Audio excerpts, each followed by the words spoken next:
Bienvenidos al Estudio Bíblico.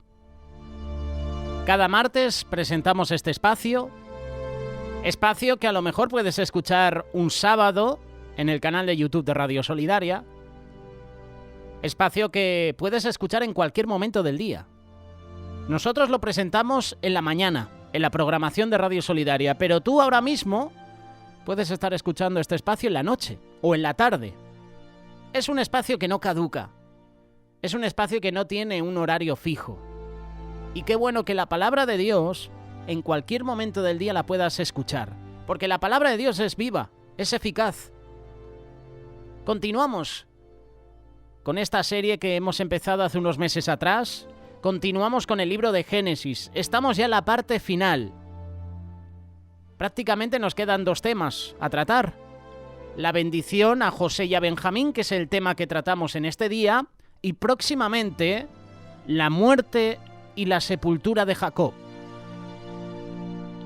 Te invito a que nos acompañes, Génesis capítulo 49. Las últimas dos bendiciones de Jacob fueron dirigidas a los hijos de su mujer amada, Raquel. La bendición para José fue una de las más largas, al igual que Judá. No es de extrañar, ya que ellos dos fueron los que recibieron los derechos de primogenitura en la familia de Jacob. La bendición para José también estaba relacionada con su nombre. En hebreo es Yosef, que significa Él añadirá. Génesis capítulo 49, versículo 22. Rama fecunda es José. Rama fecunda junto a un manantial. Sus vástagos se extienden sobre el muro.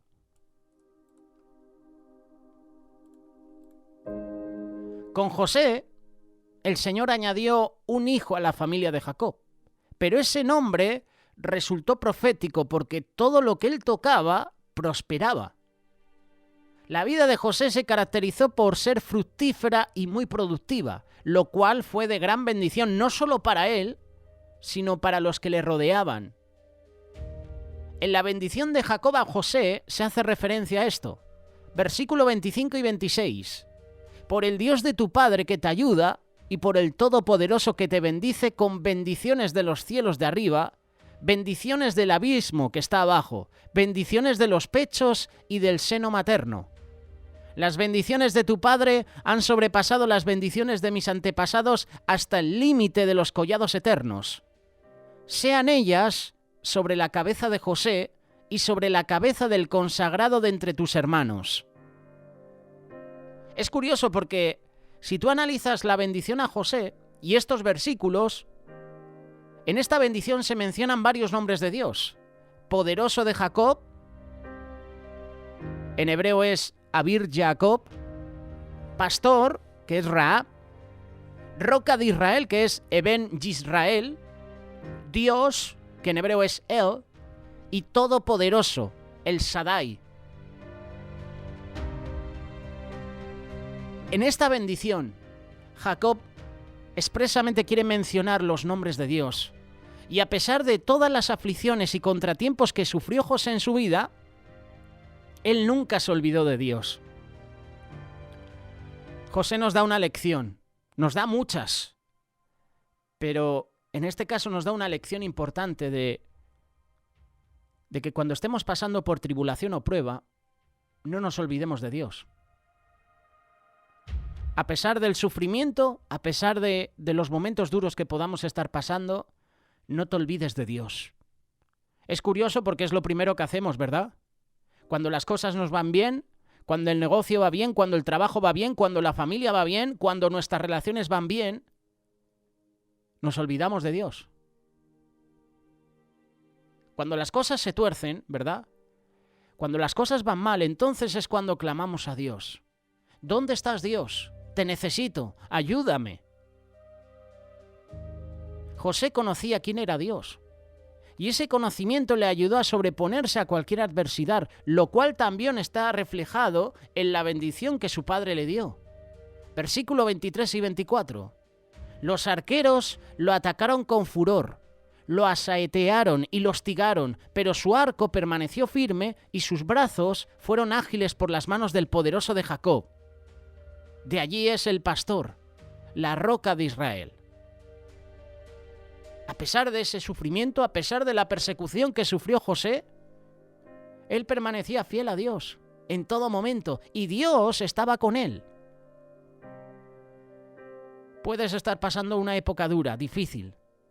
Podemos sufrir persecución, pero Dios está con nosotros. Si Dios está con nosotros, ¿quién contra nosotros? Dice la palabra. Toda la bendición que Moisés le dio a los descendientes de José está hablando de prosperidad. Toda esa bendición que Moisés le dio a los descendientes de José habla de prosperidad, de bendición. Y no te voy a hablar de la doctrina de la prosperidad, porque yo estoy totalmente en contra.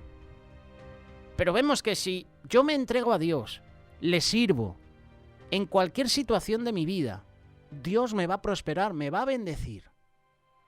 Deuteronomio capítulo 33, verso 13. Y de José dijo: bendito del Señor sea tu tierra, con lo mejor de los cielos, con el rocío y con las profundidades que están debajo, con lo mejor de los frutos del sol y con los mejores productos de los meses, con lo mejor de los montes antiguos y con lo escogido de los collados eternos, con lo mejor de la tierra y cuanto contiene, y el favor del que habita en la zarza.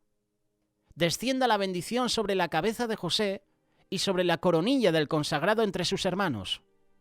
Versículo 17. Su majestad es como la del primogénito del toro, y sus cuernos son los cuernos del búfalo. Con ellos empujará los pueblos, todos juntos, hasta los confines de la tierra. Tales son los 10 millares de Efraín y tales los millares de Manasés. Estas fueron las palabras de Moisés hablando sobre José. Lo veremos próximamente. Deuteronomio capítulo 33. Como ya hemos mencionado, a José le fue dado el derecho de primogenitura en lugar de Rubén. El primogénito recibía una doble porción y por ello José recibe el privilegio de tener 2 tribus. Sus 2 hijos mayores, Efraín y Manasés, fueron adoptados como hijos de Jacob y se les dio el derecho de tomar o de formar 2 tribus en el pueblo de Israel. Ambas tribus fueron prósperas y fructíferas. Manasés recibió el territorio más grande de todas las tribus. Su territorio estaba a ambos lados del río Jordán. Efraín recibió un territorio más pequeño, pero crucial, ya que estaba en el corazón de Israel. De esta tribu salieron líderes importantes, entre los cuales está Josué. Cuando la nación de Israel se dividió en 2, Efraín se quedó como líder de las tribus del norte y se llevó el nombre de Israel, el cual era el derecho del primogénito. El líder de las tribus del sur fue Judá y de allí vienen los judíos. El problema con la tribu de Efraín es que no expulsaron a todos los cananeos de su territorio. Ellos se quejaron con Josué por no tener suficiente territorio para el gran número de personas que tenían. Pero como vemos y vamos a ver, el problema no era la cantidad de territorio, sino otra causa. Te invito a que lo leas, libro de Josué, capítulo 17. Sucedió que cuando los hijos de Israel se hicieron fuertes, sometieron a los cananeos a trabajos forzados, pero no les expulsaron totalmente. Entonces los hijos de José hablaron a Josué diciendo: ¿por qué me has dado solo una suerte y una porción como heredad, siendo yo un pueblo numeroso que hasta ahora el Señor ha bendecido? Y Josué les dijo: si sois pueblo tan numeroso, subid al bosque y limpiad un lugar para vosotros allí en la tierra de los fereceos y los refaítas, ya que la región montañosa de Efraín es demasiado estrecha para vosotros. Y los hijos de José respondieron: la región montañosa no es suficiente para nosotros, y todos los cananeos que viven en la tierra del valle tienen carros de hierro, tanto los que están en Bet-Seán y sus aldeas, como los que están en el valle de Jezreel. Y habló Josué a la casa de José, a Efraín y a Manasés, diciendo: eres un pueblo numeroso y tienes gran poder. No te tocará solo una suerte, sino que la región montañosa será tuya, porque aunque es bosque, la desmontarás, y será tuya hasta sus límites más lejanos, porque expulsarás a los cananeos, aunque tengan carros de hierro y aunque sean fuertes. En lugar de expulsarlos, ¿qué acabamos de leer? los sometieron a esclavitud. Esto es interesante. El problema con la tribu de Efraín es que no expulsaron a todos los cananeos de su territorio, porque lo que hicieron los hijos de Israel fue someter a los cananeos a trabajos forzados. Por eso no los expulsan. Había trabajo y lo que hicieron los hijos de Israel fue someterlos, esclavizarlos. Spoiler de lo que les va a suceder al pueblo de Israel próximamente. Jueces capítulo 1, verso 28 y 29. Y sucedió que cuando Israel se hizo fuerte, sometieron a los cananeos a trabajos forzados, pero no los expulsaron totalmente. Tampoco Efraín expulsó a los cananeos que habitaban en Gezer, y los cananeos habitaron en medio de ellos en Gezer. A esto se refiere el Salmo cuando habla de Efraín. Salmo 78, verso 9. Los hijos de Efraín eran aquellos bien equipados, arqueros, pero volvieron las espaldas el día de la batalla. No guardaron el pacto de Dios y rehusaron andar en su ley. Olvidaron sus obras y los milagros que les había mostrado.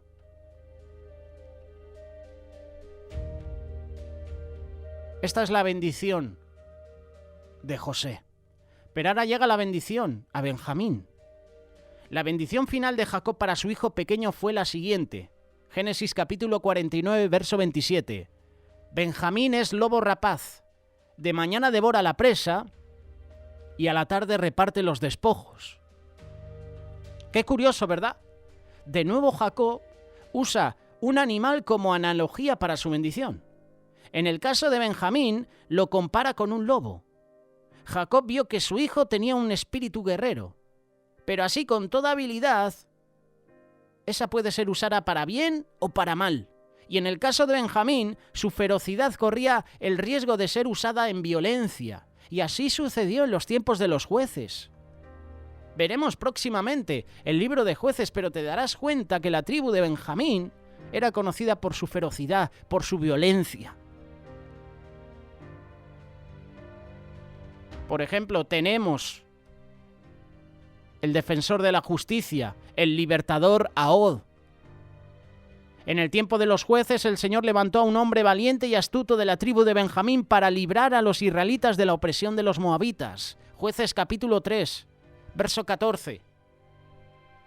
Y los hijos de Israel sirvieron a Eglón, rey de Moab, por 18 años. Pero los hijos de Israel clamaron al Señor y el Señor les levantó un libertador, Ahod, hijo de Gera, benjamita, el cual era zurdo.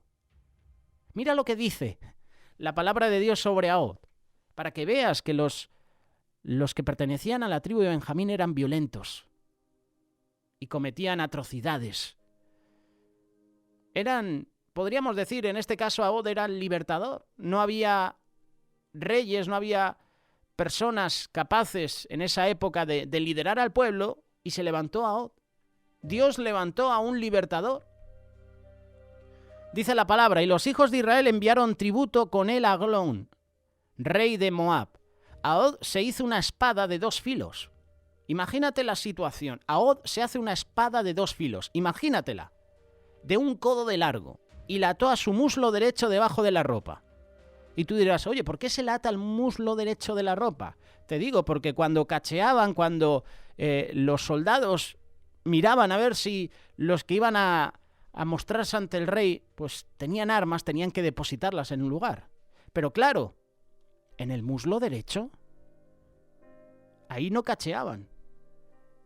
Cacheaban, miraban en el lado izquierdo. Y presentó el tributo a Eglón, rey de Moab. Y Eglón era un hombre muy grueso, es decir, era obeso, tenía obesidad. Y aconteció que cuando terminó de presentar el tributo, despidió a la gente que había traído el tributo. Pero él se volvió desde los ídolos que estaban en Gilgal y dijo, tengo un mensaje secreto para ti, oh rey. Y este dijo, guarda silencio. Y todos los que le servían salieron. Ahod vino a él cuando estaba sentado solo en su sala de verano, y Ahod dijo, tengo un mensaje de Dios para ti. Y él se levantó de su silla. Ahod alargó la mano izquierda y tomó la espada de su muslo derecho y se la hundió en el vientre. y la empuñadura entró también tras la hoja, y la gordura se cerró sobre la hoja, pues no sacó la espada de su vientre, y se le salieron los excrementos. Entonces salió Ahod al corredor, cerró tras de sí las puertas de la sala de la terraza y les pasó el cerrojo. De película la escena, ¿verdad? Esta era la violencia que tenía Ahod. Esta era la violencia que tenía la tribu de Benjamín. Hubo también una violencia horrenda en Gibea. En la historia de los jueces hubo otro incidente violento que involucraba a la tribu de Benjamín. Pero en este caso fue una injusticia en lugar de en defensa de la justicia. Lo que sucedió en Gibea, pueblo de Benjamín, es una de las historias más violentas y más desagradables de toda la historia de Israel. Y te invito a que lo leas. Jueces capítulo 19, verso 15 en adelante. Y se desviaron allí para entrar y alojarse en Gibea. Cuando entraron, se sentaron en la plaza de la ciudad porque nadie los llevó a su casa para pasar la noche. Entonces, he aquí un anciano venía de su trabajo del campo al anochecer, y el hombre era de la región montañosa de Efraín y se alojaba en Gibea, pero los hombres del lugar eran benjamitas. Versículo 17. Y alzó sus ojos y vio al viajero en la plaza de la ciudad, y el anciano dijo: ¿A dónde vas y de dónde vienes? Y él le dijo: estamos pasando de Belén de Judá a la parte más remota de la región montañosa de Efraín, pues soy de allí. Fue hasta Belén de Judá y ahora voy a mi casa, pero no hay alguien que me reciba en su casa. Sin embargo, tenemos paja y forraje para nuestros asnos, y también pan y vino para mí, para tu sierva y para el joven que está con tu siervo. No nos falta nada. Y el anciano dijo: paz sea contigo. Permíteme suplir todas tus necesidades, pero no pases la noche en la plaza. Y lo llevó a su casa y dio forraje a los asnos, y ellos se lavaron los pies, comieron y bebieron. Y mientras ellos se alegraban, he aquí los hombres de la ciudad, hombres perversos, rodearon la casa y golpearon la puerta. Hablaron al dueño de la casa, al anciano, diciendo: saca al hombre que entró en tu casa para que tengamos relaciones con él. Versículo 23. Entonces el hombre, el dueño de la casa, salió a ellos y les dijo: no, hermanos míos, no os portéis tan vilmente, puesto que este hombre ha entrado en mi casa, no cometáis esta infamia. Aquí está mi hija virgen y la concubina de él. Permitidme que las saque para que abuséis de ellas y hagáis con ellas lo que queráis, pero no cometáis semejante infamia contra este hombre. Pero los hombres no quisieron escucharle, así que el levita tomó a su concubina y la trajo a ellos, y ellos la ultrajaron y abusaron de ella toda la noche hasta la mañana. Entonces la dejaron libre al amanecer. Esta era la tribu de Benjamín. Este tipo de actos hacía el pueblo de Benjamín. Lobos rapaces, actuando como lobos. Es curioso porque esta historia de jueces es muy parecida a la historia de Lot. Cuando Lot lleva a esos ángeles, a esos enviados de parte del Señor a su casa, el pueblo que estaba en oscuridad, en pecado, estaba en tinieblas, golpearon a la puerta de Lot. Déjanos conocer a esas personas que han entrado contigo, a esos hombres. Este pasaje habla de homosexualismo. Habla de lujuria. Estos hombres querían tener relaciones con estos hombres. Y este anciano les ofrece a su hija y a la concubina de estos hombres. Qué historia, ¿verdad? Sus habitantes se comportaron de forma similar a los de Sodoma y Gomorra. Y al enterarse del acto detestable cometido en ese lugar, las demás tribus se levantaron en contra de los hombres de ese pueblo. Pero en lugar de hacer justicia, el resto de la tribu de Benjamín se levantó en defensa de ese pueblo en su región. Y esto provocó una guerra civil que casi termina con la extinción de la tribu de Benjamín. Esto lo puedes leer en el libro de Jueces, capítulo 20. El territorio asignado a la tribu de Benjamín estaba localizado en un lugar estratégico entre los dos tribus líderes, Judá y Efraín. En su territorio se encuentran varias ciudades importantes: Jericó, Betel, Gibeón, Ramá y Mizpa. pero sin dudas la más famosa es Jerusalén. Mucha gente piensa que Jerusalén está en el territorio de Judá, pero en realidad está en la frontera de ambas tribus, pero en el lado de Benjamín. Esto lo puedes leer, Josué capítulo 18, verso 28. Sin embargo, quien la conquistó de manos de los jebuseos no fueron los de Benjamín, sino David, quien es de la tribu de Judá. La bendición de Moisés a Benjamín está relacionada con el templo que se construiría en Jerusalén, la ciudad más importante en el territorio de Benjamín. Deuteronomio capítulo 33, verso 12. De Benjamín dijo: habite el amado del Señor en seguridad junto a aquel que le protege todo el día y entre cuyos hombres mora. Para terminar, no todos los hijos de Abraham ni todos los hijos de Isaac fueron incluidos en la formación del pueblo de Dios, pero con Jacob se termina el proceso de selección, ya que todos sus hijos fueron elegidos para formar parte del pueblo de Israel. Versículo 28, Génesis capítulo 29. Todas estas son las 12 tribus de Israel, y esto es lo que les dijo su padre cuando les bendijo. A cada uno lo bendijo con la bendición que le correspondía. Luego de bendecir a sus hijos y cumplir el propósito de su vida, Jacob expiró. Génesis capítulo 49, verso 33. Esto lo veremos la próxima semana. Cuando Jacob terminó de encargar estas cosas a sus hijos, recogió sus pies en la cama y expiró y fue reunido a su pueblo. Es como si estuviera esperando la oportunidad de bendecir a sus hijos antes de morir. Pero no murió sin antes indicarles a sus hijos dónde quería ser sepultado. Y esto lo veremos la próxima semana.